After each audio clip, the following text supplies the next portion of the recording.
अस्सलाम वालेकुम। आज हम बात करेंगे सिर्फ़ तुम के 17 एपिसोड के बारे में।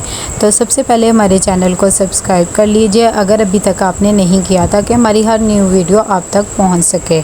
यहाँ पर हन्नान वेट कर रहा होता है अबीर का, तभी उसे वो सब बातें याद आ रही होती हैं जो अबीर से उसने कही होती है, जिसे सुनकर अबीर भी इमोशनल हो जाती है और आके उसके गले लग जाती है, जो बात हन्नान को बहुत ज़्यादा पसंद आती है।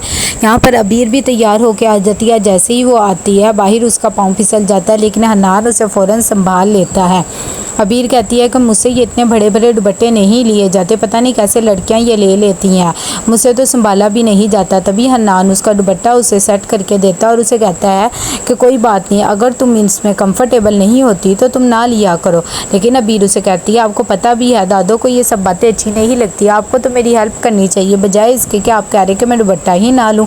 यहाँ पर जब वो गाड़ी में बैठ जाती है तो उसका मूड बहुत ज़्यादा ऑफ होता है। तभी हन्नान उसे कहता है कि आप अपना मूड ठीक रखें। तो वो कहती है कि मैं सारा जैसी कभी भी नहीं बन सकती, शायद इसीलिए आपको मैं पसंद नहीं आती। लेकिन हन्नान उसकी इस बात से इत्तेफाक नहीं करता और वो कहता है कि हम उसकी बात ही क्यों करते हैं, आप जैसी भी हैं मुझे वैसी ही पसंद है, और मैंने आपको कभी भी नहीं कहा कि आप बदलें या कुछ हों।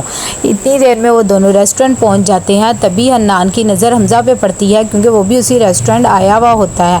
वो अबीर को बताता है कि हमज़ा भी आया हुआ है और हम दोनों को मुसलसल घूरी जा रहा होता है। और हमज़ा को वो कहता है कि मैं अभी इससे पूछ के आता हूँ। अबीर उसे मना करती है कि कोई ज़रूरत नहीं है इनके मुंह लगने की, लेकिन फिर भी वो कहता है कि मुझसे बात करके आता हूँ। जब वो हमज़ा के पास जाता है तो कहता है कि तुम यहाँ ब्रेकफास्ट क्यों कर रही हो, ये तो ठंडा हो गया है, अगर कहते हो तो दूसरा मंगवा देता हूँ।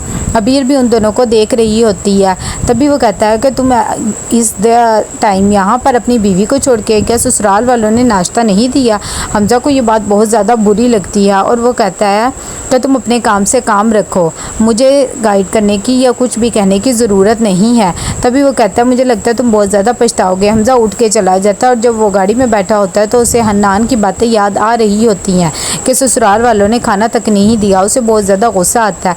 खैर वो चुप हो जाता है और अपनी अम्मी को कॉल करता है। तभी वो उनकी खैर खैरियत मालूम करता है तो उसकी अम्मी भी उससे बात करके खुश हो जाती है और वो कहती है कि तुम मुझसे मिलने कब आओगे, लेकिन वो मना कर देता है और कहता है कि मैं नहीं आ सकता। अपनी अम्मी के बहुत ज़्यादा इसरार करने पे वो कहता है कि अमल को अकेले रहना पसंद है, क्योंकि वो स्टार्ट से ही अकेली रही है, वो हमारी फैमिली के साथ बिल्कुल भी एडजस्ट नहीं कर सकेगी, इसलिए मैं नहीं आ सकता। तो उसकी अम्मी कहती है कि चलो कोई बात नहीं, तुम आज जा डिनर करने ही आ जाना और अमल को भी ले आना, हम सब साथ में डिनर करेंगे। हमसे कहता है कि ठीक है। जब वो घर पहुंच जाता है तो उसे बहुत ज़्यादा बुरा भी लग रहा होता है, क्योंकि उसे सुबह की बातें याद आ रही होती हैं अमल के डैडी की, कि उन्होंने उसके साथ कैसे मिसबिहेव किया होता है। वो ये बातें सोच रहा होता है, बैठा होता है कि इतनी देर में अमल भी आ जाती है और उससे कहती कहाँ गए थे। तब वो बताता है कि मैं ब्रेकफास्ट करने गया था। अमल को ये बात बहुत ज़्यादा बुरी लगती है और कहती है कि हमारे घर में क्या तुम्हें ब्रेकफास्ट नहीं मिलता जो तुम बाहर जा के कर रहे हो। तभी वो कहता है कि मुझे इतना बुरा लगा सुबह से जो मेरे साथ मिसबिहेव किया जा रहा है। अमल को इस बात पे भी गुस्सा आ जाता है, लेकिन हमज़ा कवर कर लेता बात और उसे कहता है चलो आओ हम कुछ खाने चलते हैं बाहर। लेकिन अमल गुस्से में होती है और वो कहती है मुझे लगता है कि अगर यही सब चलता रहा तो हमारी शादी ज़्यादा देर नहीं चलेगी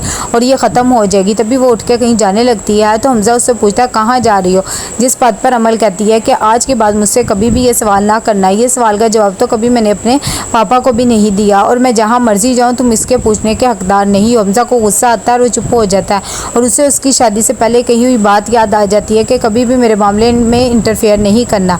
यहाँ पर अबीर और हन्नान दोनों एंजॉय करने सी फूड पे आए होते हैं। तभी अबीर उसे कहती है कि मुझे लगता है कि हम दोनों कभी भी एक दूसरे के पास नहीं आ सकते, लेकिन हन्नान कहता है मैं इस बात से इत्तेफाक नहीं करता। जब अमल आती है अपने दोस्तों के पास तभी वो कहती है कि तुम लोग पार्टी कर रहे थे तो मुझे क्यों नहीं बताया। तो उसकी दोस्त कहती है तुम्हारी कल ही तो शादी हुई, हमने कहा तुम अपने शोहर के साथ बिजी होगी, वैसे है कहाँ वो। तो अमल कह देती है कि मुझे नहीं पता, जहाँ भी हो, लेकिन मैं ऐसी पाबंदियाँ नहीं लगाती। यहाँ पर हन्नान बहुत ज़्यादा परेशान होता है और अबीर को कहता है कि हमें ये सब बातें ख़त्म कर देनी चाहिए, हम दोनों ने एक दूसरे को अपना पास्ट बता के ही अपनाया था और वैसे भी मैं तुमसे बिल्कुल भी नाराज़ या कुछ भी अब आवाज़ार नहीं हूँ और मुझे लगता है कि एक दिन हमारी ये दूरियां ख़त्म हो जाएंगी और हम एक दूसरे के करीब आ जाएंगे। लेकिन अबीर कहती है कि मुझे नहीं लगता कि ऐसा कभी भी होगा। हमज़ा घर में होता है तभी अमल के डैडी आ जाते हैं और वो पूछते हैं कि अमल कहाँ गई है। तो हमज़ा उन्हें बता देता है कि पता नहीं कहीं गई है, लेकिन मुझे बता के नहीं गई। जिस बात पर उसके डैडी को बहुत ज़्यादा गुस्सा आता है और वो कहते हैं कि तुम उसके शोहर हो, तुमने पूछा क्यों नहीं। हमज़ा कहता है मैंने पूछा था लेकिन उन्होंने बताना मुनासिब नहीं समझा और गुस्सा करने लग गई।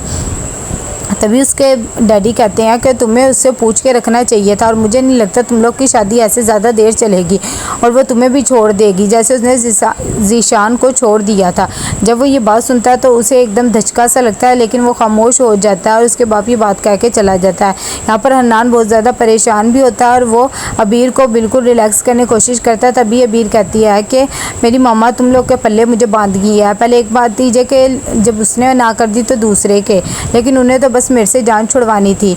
लेकिन हन्नान कहता है कि ऐसा कुछ भी नहीं है और मैं ये रिश्ता दिल से कबूल कर रहा हूँ और आप भी अपने जहन में ऐसी बातें ना लाया करें। जिस पर अबीर खामोश हो जाती है और सोच में पड़ जाती है। तो कैसा लगा आपको ये एपिसोड? लाइक कमेंट शेयर करके लाजमी बताइएगा। अल्लाह हाफिज़।